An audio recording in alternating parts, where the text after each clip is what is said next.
We're out here today at Barbagallo Race Day, one of the very busy Sundays they have with a lot of mixed races. And here we are with Mr. Wilson, who is driving one of the more interesting cars, one of the Porsches. Very super quick in these rounds. And how do you feel about today, my friend? I'm looking forward to the wet. I'm hoping the rain's going to come in because my dry tyres are looking a little bit old right now.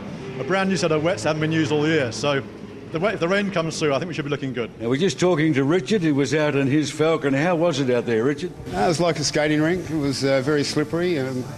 Had to do a lot of short shifting to stop the wheels from spinning, and a couple of areas where we were aquaplaning, so it was quite dangerous out there. Now, your car here, this is a Falcon. What year is this? This is a 2005 build Green-Eyed Monster, which is quite a classic. It belonged to Craig Lowndes. Right. And it was named the Green-Eyed Monster by his wife, I'm told. It's all original, except for, obviously, the sponsors. Yes. But the paintwork and everything else is original, except for the number. We couldn't get the number 01, which 00 it ran at. Yeah. So we put AAA on it to so Lowndesy knows it's his old car when it runs around. Now we're talking to John, who owns and races the Lotus.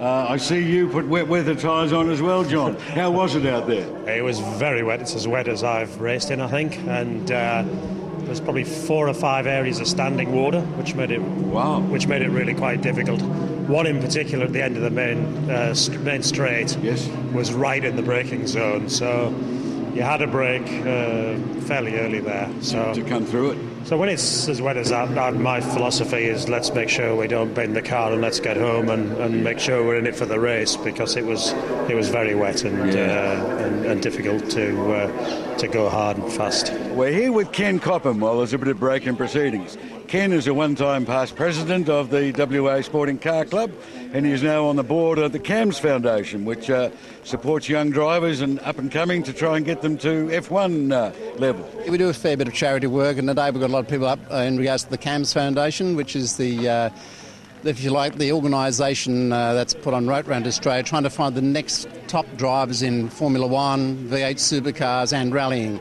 So it's my job here in WA and the Northern Territory to find the next Daniel Ricciardo, if you like, or Tander, or someone of that nature. So we're always out in the hunt looking for them and putting a package together for them, get them a sponsorship, and then get them onto the world stage. I started racing here a number of years ago, about 10, 12 years ago, racing HQ Holdens, and I still support the HQs in a large way. Then I progressed to saloon cars, and now I drive an ex-Craig Lowndes V8 supercar. So, all varieties of motorsport I love, and really enjoy myself up here. Wish I was out there today, but hey, it's not working today for my car. You'll see behind me the WA Sporting Car Club emblem and the main control towers and race towers where the officials all sit up there and keep the times and run the race, sending out signals to all the marshals on the track. Well, basically here that controls the whole race meeting. So we've got the clerk of course, who's responsible for everything that happens here. We have the flag marshals are here so that their main communication of the flags, which is the main security, main safety issues are dealt with here. We have the emergency rescue vehicles are also controlled from here, from one of the other gentlemen here. We also have assistant clerk of course here, and his job is to make sure that things are happening, because the clerk of course is sort of overseeing the whole lot, but he still needs some people underneath him to actually keep an eye on what is happening.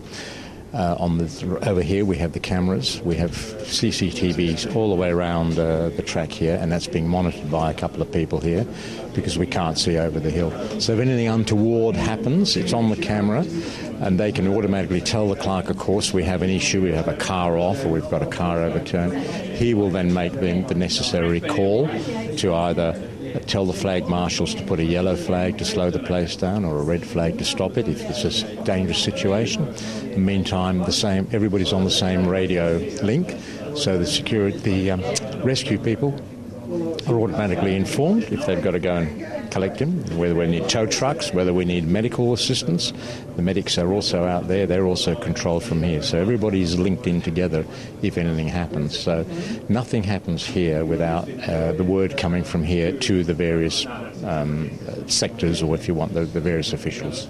And that's really the nerve centre. Everyone has to play by the CAMS national competition rules, but we're required to remind people and also to deal with anything that's pertinent to the conditions on the day that might be unusual. So if we're looking at rain, if we're looking at any sort of track variation over normal, if we're looking at a change of format of the races, we must discuss that so that it's on the books. We've got 4 open wheel categories,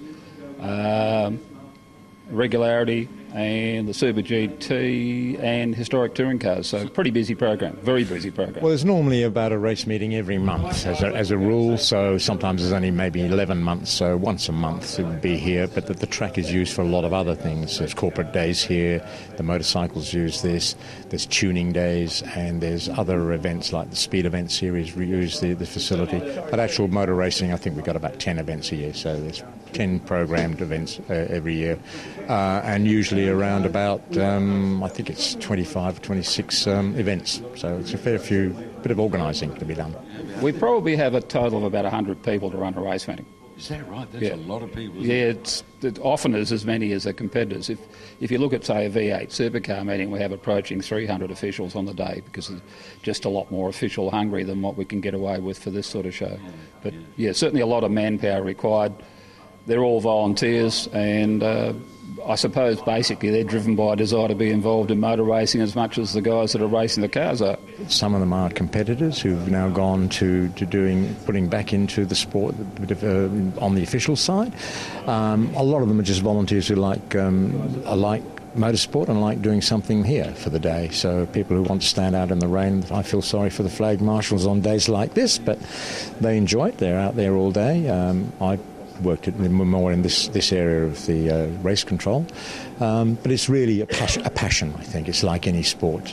You've got those people that are always going to come out and help the sport happen.